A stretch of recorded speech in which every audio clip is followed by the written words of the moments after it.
When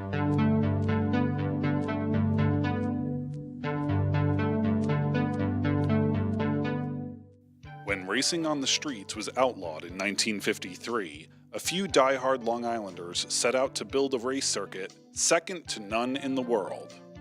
Soon, 3 miles of twisting and plunging trails had emerged from the rugged glacial woodlots at Noyac.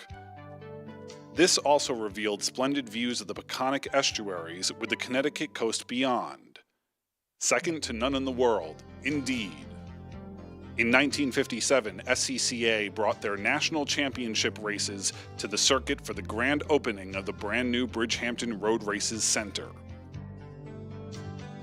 Daniel Stanfill also brought his Austin Healey race car with an ulterior motive.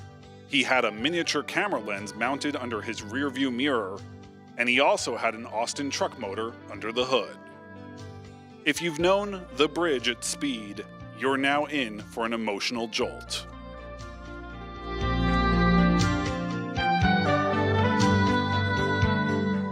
Stanfill's camera car is 222 in the second row, and the black Arnold Bristol 95 with aerodynamic adjustment is his mentor, Leo Rizzo.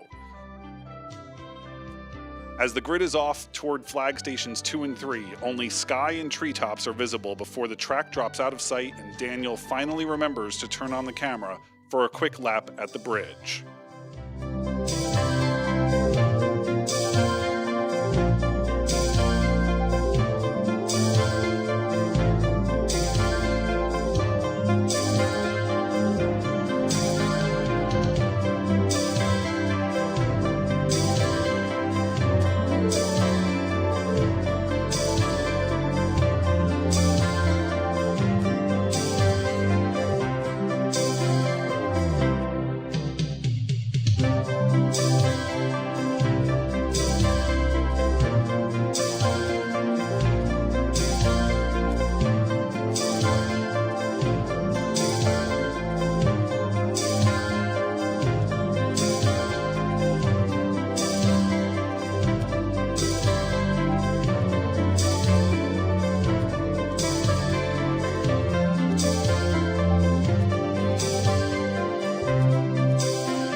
The in-car filming took place during 2 days of racing on the new circuit. Notice Daniel's overtaking of Leo and others in this lap sequence. He will also chase down some of the faster racing groups, offering us a rare taste of the ballet-like grace often seen in wheel-to-wheel competitions.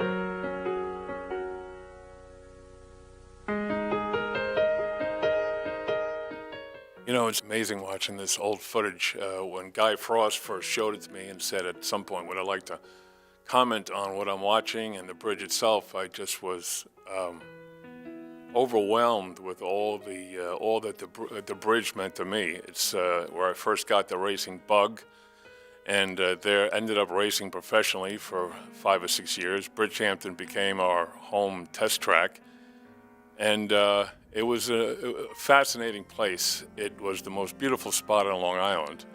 And the track itself, I think, was probably best described by Mario Andretti. He said Bridgehampton separates the men from the boys, and it did. It was relatively easy to do a reasonable lap around Bridgehampton, but to do it right and to set lap records at this place, you knew you had really accomplished something. It's amazing to watch these older cars. I mean, this Jag here reminds me of a Jag that my dad used in the street. But to take it out to Bridgehampton and race it, to say that these guys were brave, that would be an understatement. And what's even more amazing is this is in the 50s, and by 1980, which is probably the last time I raced out there, we were driving ground effects Formula Atlanta cars, 2 liters as opposed to the Formula One 3 liters. So they were fast, big tires, ground effects, wings, and to think that it was the same track, just as narrow, just as fast, just as sandy, just as dangerous, is absolutely amazing. But when you did it right, a lap at Bridgehampton was euphoric. There were places that when you first arrived as a rookie, well, I've got to brake here, I've got to brake there. And then you find out, after a year or two of experience and constant driving, constant practicing at the bridge, there were less and less, if you can believe this, less and less places to brake. It was incredibly fast, incredibly dangerous, but as I say, like a beautiful woman, exhilarating. And it's just amazing to watch these guys go bumper to bumper, in a track designed 50 years ago or more. No runoff, no catches, no catch fencing, no safety barriers. These guys were brave. Just amazing. Brings back so many memories. And here we are going up the front straight. The bridge went up years later, which connected the paddock to the clubhouse, and I use the word clubhouse loosely. And this turn here, the downhill after the straight, this was a turn when you first approached it, you probably braked twice, double apex. Years later, in a ground effects car with fat tires, you didn't even lift. And that corner alone was probably worth a second a lap. But then here, after you did that downhill and you got your heart back in your chest, you'd probably catch your breath here going down into this right-hander, which you had a late apex because you had to stay over to the right to get this left-hander, which is actually much faster than it appears. Now we head down the long back straight, and this is where you really pick up some speed. Down, down, down, left kink, a little further, and this left turn here could really get you into trouble. I used to sneak out onto the track with a can of white spray paint and mark the late apex, so that when I was out there, I would remember exactly where I had to clip the apex, because this track, like every other track, the secret, of course, was always late apex. You late apex, you live forever. Early apex, you have a very short career in a race car.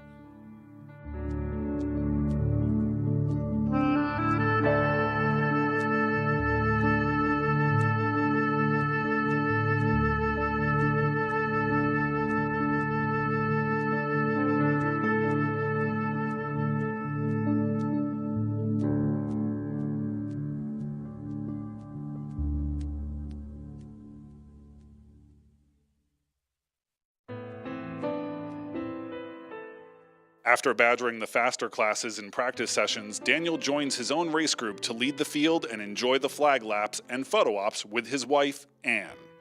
He still has the first place trophy for D&E production in the 1957 SCCA inaugural races at Bridgehampton to prove it.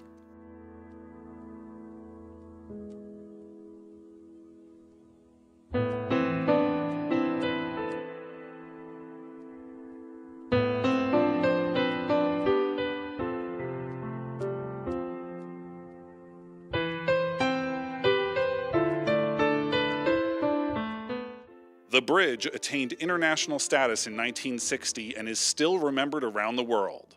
The bridge golf course has retained the racetrack landforms, colors, and terrains of the Noyac woodlots.